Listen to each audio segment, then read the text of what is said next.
Hi everyone, this is Dawn over at Plot Chronicles. I want to tell you about one of my favorite books this month of the month of September. It is called To All Those I Killed Before by J.L. Hyde. First time I've ever read a J.L. Hyde book. Thought it was excellent. I don't know much about this author yet, but I'm going to be learning about it and try to read other books by this author. What I loved about this book is it was short.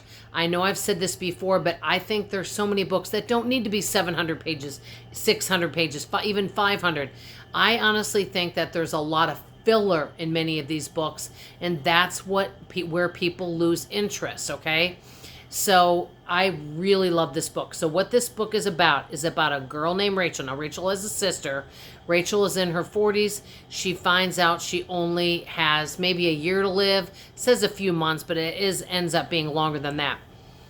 She's really close to her niece, who is a freshman in college, whose name is Linnea.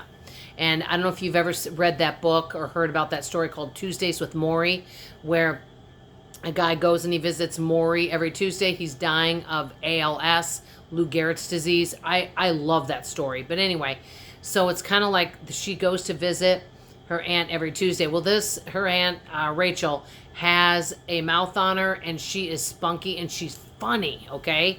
I mean, I found the book had a lot of humor in it, but this is the thing. She goes and visits her on Tuesday, but this is you think you know your Aunt Rachel, but guess what?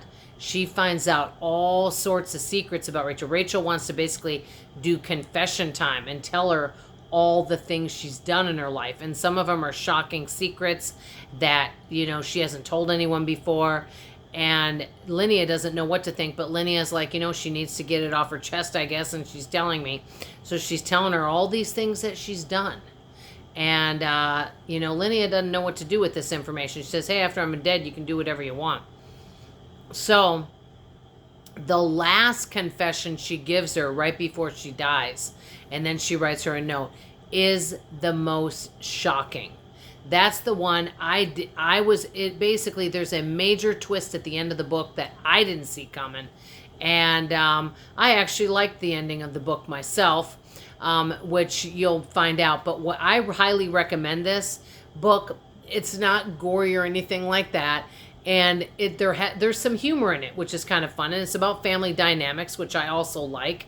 And so I like a lot of the characters in the book. And I actually like Rachel, the one that's dying. And I like her sister. And they're both kind of spunky. And I love the niece, Linnea. And there's a few other characters in the book, too, you'll learn. But the thing I like about this book is there's not so many characters. I told you guys I don't like books that have so many characters you don't know what's going on. I like to get to know the people in the book.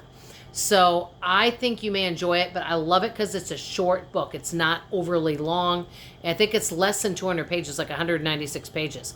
I do want to ask you, what length of book do you prefer? Is there a certain point where you're like, this is just too long?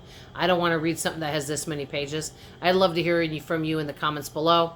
That's all I have to say for now. And come back. The next video I do is going to be a little bit different, but I think it may interest you. So it's something I'm going to show you. So I will talk to you guys on the next video. Let me know if you've read this book or any of this author, J.L. Hyde, and would this be a book you read? But I love it because it's a lot of family secrets. Anyway, I'll talk to y'all later. Love you. Bye.